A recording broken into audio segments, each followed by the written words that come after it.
Hi, my name is Josh Littman, I'm Sean Lott. and today we're going to be reviewing Super 8 Super 8! on We Eat Films.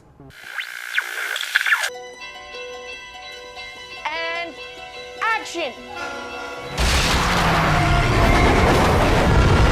Guys, watch out! So Super 8 follows a group of kids that are filmmakers, so we can kind of relate here at We Eat Films. Because we're children. Exactly.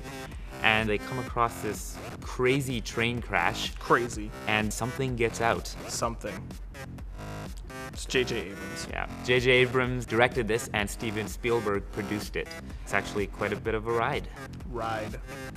Thanks for your contributions there, Sean. Contribution. I actually kind of like this movie. It was just like kinda. I guess I really liked it. I think I got into the character relationships more than I did like the action and the train stuff, like the kids and their relationships and the parents and that stuff. I got hooked on that to the point where I think by the end of the movie, when you see, I'm not gonna say what it is, but I didn't really care. I cared more about like the resolution to the character relationship rather than the big surprise. Yeah, I actually agree with you there. And one thing I thought this movie did really well is that since it's directed by Abrams and produced by Spielberg, I guess Abrams was a big fan of Spielberg himself, and he really wanted to channel that Spielbergian. Spielbergian magic. Spielbergian. Yeah. Can we New say word. that? Spielbergian magic. Spielbergian. And this film actually has it. Like, you really get that sense of wonder you used to get with Spielberg's films. Like E.T. and Close Encounters. Yeah, and especially when you're following a group of kids, and just kind of like when they're experiencing this sense of wonder, we kind of experience it too with them. And the kids really were the best part, as you were saying, of this film. I really like the actors in this film, especially Elle Fanning, Dakota Fanning's little sister. Dakota, who played in Spielberg's films before, like War of the Worlds. I guess her sister's kind of following in her footsteps here, and she really brings that sense of wonder I was talking about before. She brings the Fanning. The Spielbergian magic. Fanning Spielbergian. There's something you don't know about me, and it's that I really love lens flares. Love them. Really, Sean? And this movie has a lot of them. I counted 49 lens flares. So as I was watching the movie, I got to about 35, the 35th lens flare, and I kind of had a bit of an orgasm. When I got to 39, I threw up. And then when I got to 45, I had another orgasm. So You came alive. I came a lot during this film. My only real beef with this film, and it's kind of a big one, is that this movie just doesn't feel new. Like when you saw the trailers, you think, oh, that's going to be very novel, very interesting, much like Abrams is known for with Lost and Cloverfield. But this one, I felt like I was watching a combination of Spielberg films, which isn't a bad thing. It's just, if you've seen it, you've seen it. And if you like it, you like it. If you don't, you don't. And unfortunately, I was in the middle. This film I thought was good. Like, I liked it, but it was also one of the most disappointing films I think I've seen this year, just because it had so much potential.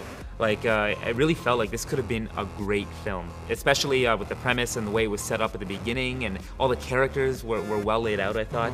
And as the movie went along, it started to shift focus, and it started being more about the action in the end, and the action, unfortunately, was really cliche. I agree.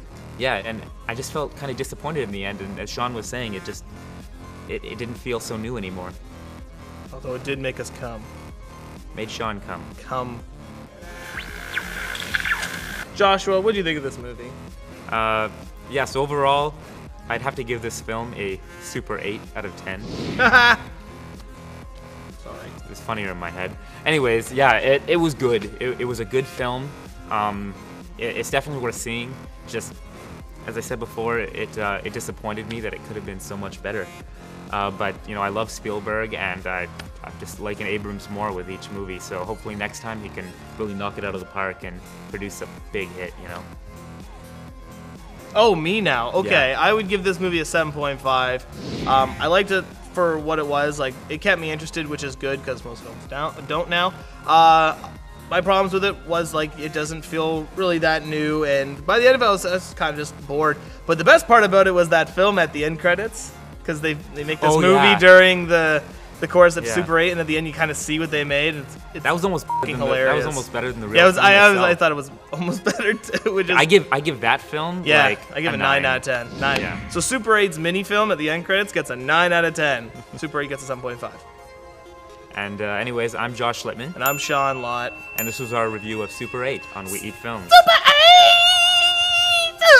You really need help. You've been taking your pills, Sean. Nope. I saw it.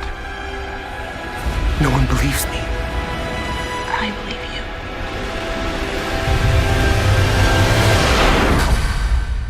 What the hell?